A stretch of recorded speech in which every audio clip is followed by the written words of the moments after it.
Students, कैसे हैं आप लोग।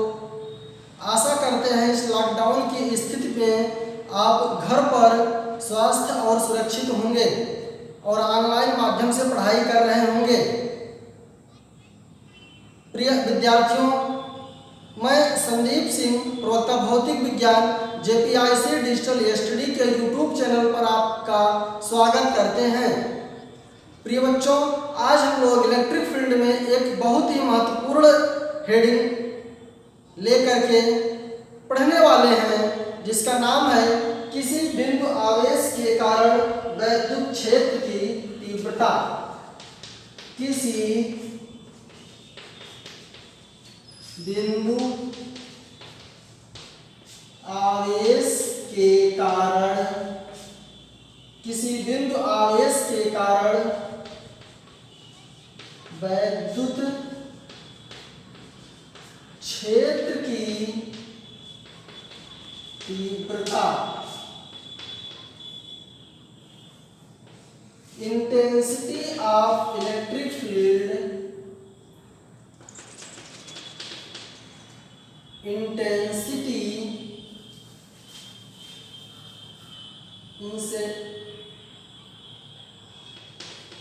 Intensity of electric field due to a point charge.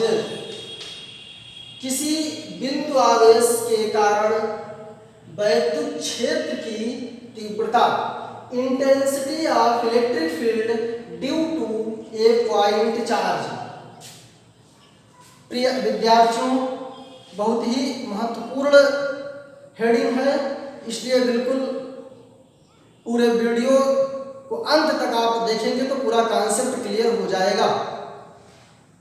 देखिए बच्चों, आपको हम बिंदु आवेश की चर्चा कर चुके हैं। ऐसे वे विद्यार्थी जो हमारा पहला लेक्चर नहीं देखे हैं, बिंदु आवेश क्या है, और जो बच्चे जानते हैं बिंदु आवेश क्या है, आप नीचे कमेंट बॉक्स में उसको कमेंट कर देंगे।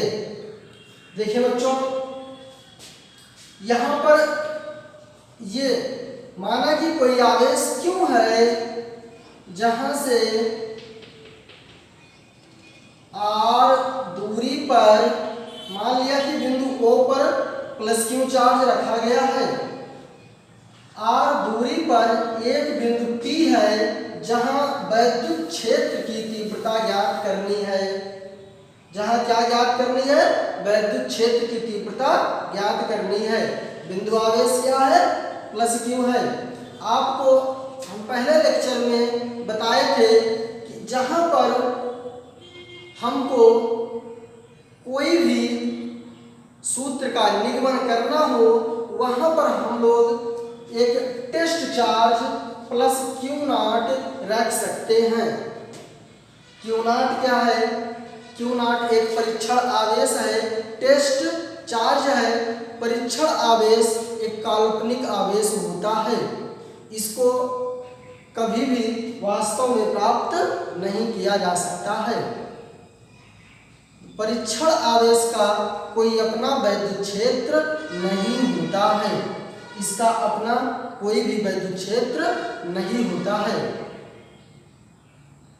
बेटे, अब यहाँ पर हम देखेंगे Q और Q0 के बीच में एक फोर्स लगेगा, एक बल लगेगा। ए भी पॉजिटिव है, ए भी पॉजिटिव है, और वो बल क्या लगेगा? इस दिशा में लगेगा, प्रतिकर्षित करेगा। क्या करेगा? प्रतिकर्षित करेगा। क्योंकि आपको हम बताए हैं किसी आवेश अथवा आवेश समुदाय के चारों ओर का वह क्षेत्र विद्युत क्षेत्र या विद्युत बल क्षेत्र कहलाता है। तो इस आवेश के चारों ओर का वह क्षेत्र, इसके विद्युत क्षेत्र के कारण इस आवेश पर एक बल F लगा। बेटे, जब बल F की दिशा ये हुई तो आपको बताए थे विद्युत क्षेत्र की तीव्रता की भी दिशा वही होगी जो बल की दिशा होगी। जो बल की दिशा होगी वही विद्युत क्षेत्र की तीव्रता की भी दिशा होगी। यदि हमको इसको लिखना रहे तो कैसे लिखेंगे आप इसको देखिए। माना एक बिंदु आवेश। बेटे लिखना बहुत आसान है लैंग्वेज, जो जिस प्रकार से हम लोग चित्र बनाते हैं उसी प्रकार से लिखना है बस। माना एक बिंदु आवेश बिंदु ओ पर प्लस क्यू रखा गया है। बिल्कुल वही रखा गया है, जितना हम किए हैं वही लिखेंगे। इस बिंदु से आर दूरी पर एक बिंदु आवेश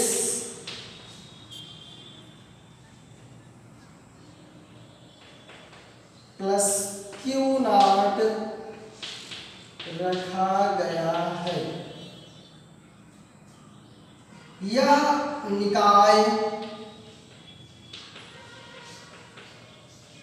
किसी माध्यम में जिसका परावैद्युतांक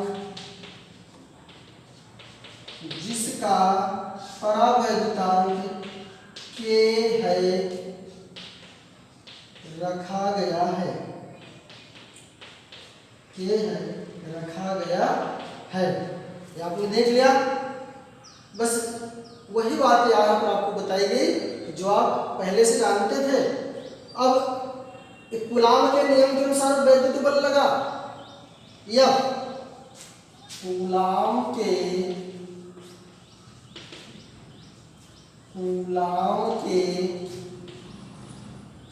नियमानुसार क्यू नॉट पर लगने वाला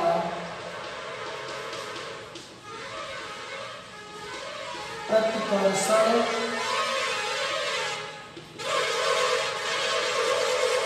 वैद्युत बल, कूलाम के नियम अनुसार जो क्यू पर प्रतिकर्षण का जो वैद्युत बल लगा वो क्या होगा, आप सूत्र जानते हैं।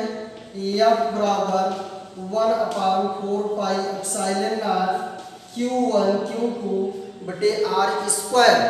देखिए बेटे यहाँ पर Q1 Q2 ये सूत्र का है, यहाँ पर एक चार्ज Q है और दूसरा Q नॉट है, तो इसको हम लिखेंगे Q नॉट बटे R स्क्वायर। बिल्कुल समझ में आया। समीकरण 1 बना दिए। क्या बना दिए बेटे? समीकरण 1 बना दिए। हम आपको एक सूत्र बताए हैं, हम जानते हैं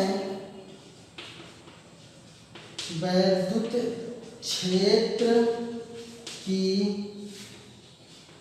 तीव्रता E बराबर F/Q नॉट। इस समीकरण 2 हो गया बेटे। समीकरण 2 में समीकरण 1 का मान रख देंगे। यहाँ आप देखिए समीकरण 2 में समीकरण 1 का मान रखने पर देखिए E बराबर समीकरण 2 में हम F का मान पुट कर देंगे, रख देंगे। देखिए यहाँ पर हो जाएगा E बराबर बेटे F वही है, यहाँ पर आप वेक्टर लगाएं या ना लगाएं, फोर्स क्या है, ये तो ऑलवेज सदिश राशि है, इसलिए यहाँ पर वेक्टर लगाना आवश्यक है। और यदि आप नहीं भी लगाए हैं तो क्या है, वो ऑलरेडी सदिश राशि ही है। E बराबर F का मान 1/4 पाई एप्सिलॉन 0 Q नॉट बटे R स्क्वायर। यहाँ बटे में क्या है बेटे? Q not. ये Q नॉट यहाँ लिख देंगे। Q नॉट से Q नॉट क्या हो गया, कैंसिल हो गया। E बराबर 1/4 पाई एप्सिलॉन 0 Q बटे R स्क्वायर। ओके बेटे, यहाँ पर आप देखिए एक छोटी सी गलती हो गई। परावैद्युतांक के है, परावैद्युतांक के है, तो एप्सिलॉन 0 के बाद भी क्या लगेगा, के लगेगा। यहाँ भी क्या लगेगा, के लगेगा। यहाँ भी क्या लगेगा, के लगेगा। आप ये देखिए, ओके। ये आपका हो गया E बराबर मात्रक इसका न्यूटन बटे कूलाम होता है। क्या मात्रक होता है, न्यूटन बटे कूलाम। E बराबर 1/4 पाई एप्सिलॉन नॉट के क्यू बटे आर स्क्वायर। आपको बताए थे यदि यही सिस्टम आप एयर में ले जाएंगे तो के का मान एयर में कितना होता है, 1 होता है। E बराबर हो जाएगा 1/4 पाई एप्सिलॉन 0 क्यू बटे आर स्क्वायर। बिल्कुल समझ में आया, पूरा का पूरा समझ में आया होगा। यहाँ पर बिल्कुल चूंकि कांस्टेंट परावैद्युतांक किया था, जब किसी माध्यम में कूलाम के नियम को लिखते हैं तो यहाँ पर क्या लगाते हैं, हम के लगाते हैं, जो कि परावैद्युतांक नियतांक होता है या स्पेसिफिक इंडक्टिव कैपेसिटी होती है। तो यहाँ पर हम आपको के का 2 मान बताए हैं। एक एयर के लिए के का मान 1 होता है और धातु के लिए के का मान अनंत होता है। के का मान क्या होता है, अनंत होता है। E बराबर 1/4 pi epsilon naught q upon r square.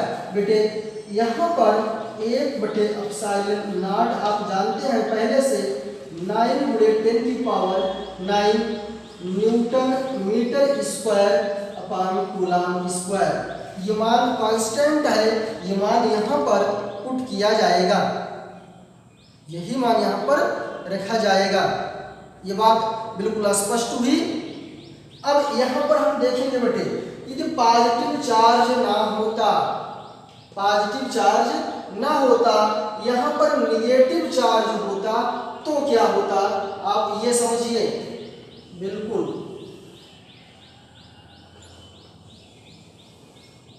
ये देखें बेटे, यहाँ निगेटिव चार्ज होता, इससे r दूरी पर एक बिंदु P, यहाँ परीक्षण आवेश Q होता, तो ये माइनस था और ये प्लस था, कि बल इस दिशा में लगाता, वो P दिशा में लगाता और यह आकर्षण बल होता, और तो इलेक्ट्रिक फील्ड की दिशा भी यही होती, P से O की दिशा, P से O की दिशा ही किसकी होती, बल की होती, और यही दिशा इसमें इलेक्ट्रिक फील्ड की होती। मान तो यही इतना आता, लेकिन दिशा उसकी बदल जाती, P से O हो जाती, और जबकि इस चित्र में क्या है, O से P दिशा है। यहाँ पर क्या दिशा है बेटे, O से, आप ये देखें यहाँ दर्शा दे रहे हैं, इसका मतलब O से P की दिशा है। और यही यदि माइनस चार्ज होता तो बिल्कुल मैग्नीट्यूड यही रहता, उसमें कोई परिवर्तन नहीं होता, लेकिन जो दिशा हो जाती T से O हो जाता, जो कि आपने देखा, क्योंकि वहां पर आकर्षण बल लगता। कैसे लगता, आकर्षण बल वहां पर कार्य करता। बेटे यदि किसी स्थान पर अलग अलग आवेश Q1, Q2, Q3, Q4, Q5, Qn इस प्रकार से यदि किसी स्थान पर आवेश हो, यदि किसी स्थान पर इस प्रकार से अनंत आवेश हो, तो वहां पर वैद्युत क्षेत्र की जो तीव्रता रहेगी वो प्रत्येक आवेश की ज्ञात की जाएगी। जैसे आपने एक आवेश का निकाला, उसी प्रकार से आप Q1 का ज्ञात करेंगे, Q2 का ज्ञात करेंगे, Q3 का ज्ञात करेंगे, अलग अलग प्रत्येक आवेश की ज्ञात करेंगे। वहां हो जाएगा E बराबर E1 plus E2 plus E3 plus E4 dot dot En। समझ में आया? मतलब प्रत्येक आवेश की अनुपस्थिति के कारण, प्रत्येक आवेश की अनुपस्थिति के कारण जो वैद्युत क्षेत्र की तीव्रता उत्पन्न होगी, वहां पर सभी तीव्रताओं का योग हो जाएगा। ओके बेटे, आप इससे सूत्र को बिल्कुल कंठस्थ कर लेंगे, एक दो बार लगाने का प्रयास करेंगे इस निगमन को, और इस सूत्र से संबंधित न्यूमेरिकल को लगाने का प्रयास करेंगे। धन्यवाद।